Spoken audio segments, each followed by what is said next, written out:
Have I said my pronouns this whole... I don't think I've said my pronouns this entire time. Okay. It's any pronouns. I use any and all pronouns. Hello! Welcome back to Sensitive Roots with me, Romi, where I talk about whatever is not being talked about in professional settings, especially as it pertains to Latine, Indigenous, and Black, queer, and trans people.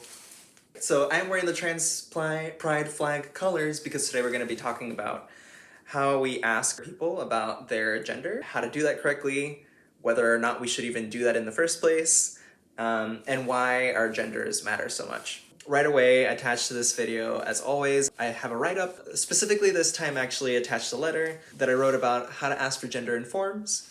And if that's useful for you, then there it is. Steal it, spread it around, make better gender-inclusive forms. Now, gender is important because how we identify as far as our genders are concerned affects how we see ourselves. And so obviously that matters because that's just part of being a person is our genders. Unless you're agender, and then that means that you don't have a gender and that gender is not an important part of who you are. And that's cool too.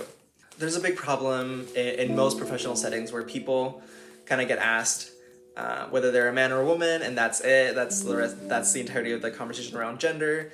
That's the entirety of the statistics that we have on like what our experiences are as people of different identities within professional settings. And that's a problem, right? Because as I've talked about already, being a queer and or trans person, there are a lot of things that we disproportionately experience that suck, and that the professional environments and institutions that we participate in are directly responsible for.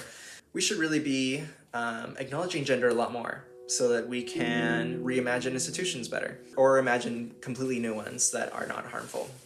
Also, something I should mention, there's a colonial history to man and woman, where a lot of societies across the world have kind of a man and woman equivalent genders in them. But a lot of societies also have a well-established third gender or other genders. Indigenous communities in the US, Two-Spirit refers to a lot of these different genders. So trans, so to break down trans is actually not, it's just one letter from the LGBTQIA alphabet, but really it encompasses a lot of different genders. And a lot of different identities. And so trans is anyone who identifies with a gender that's different from the gender that they were assigned at birth.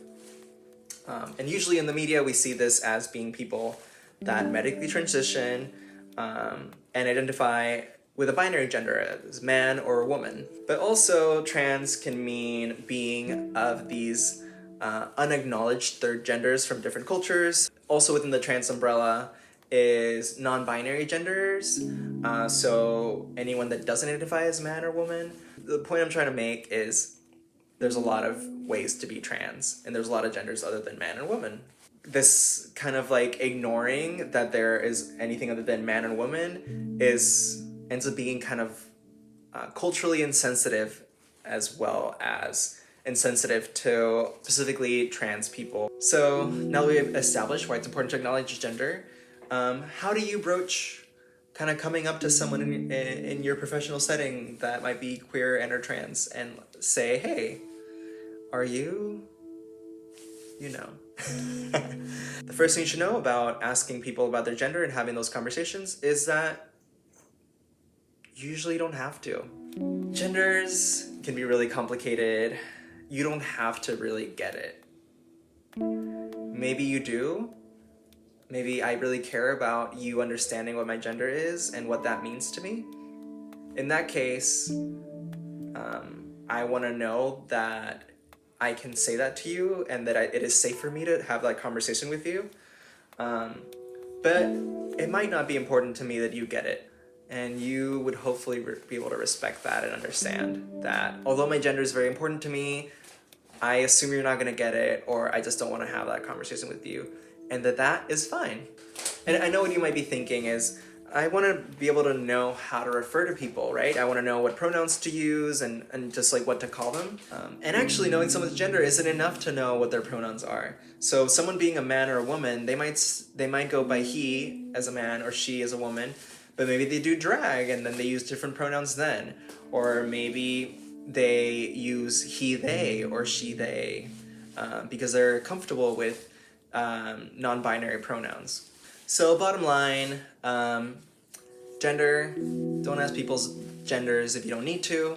Do ask people's pronouns. Do say your own pronouns even if you are a cis person.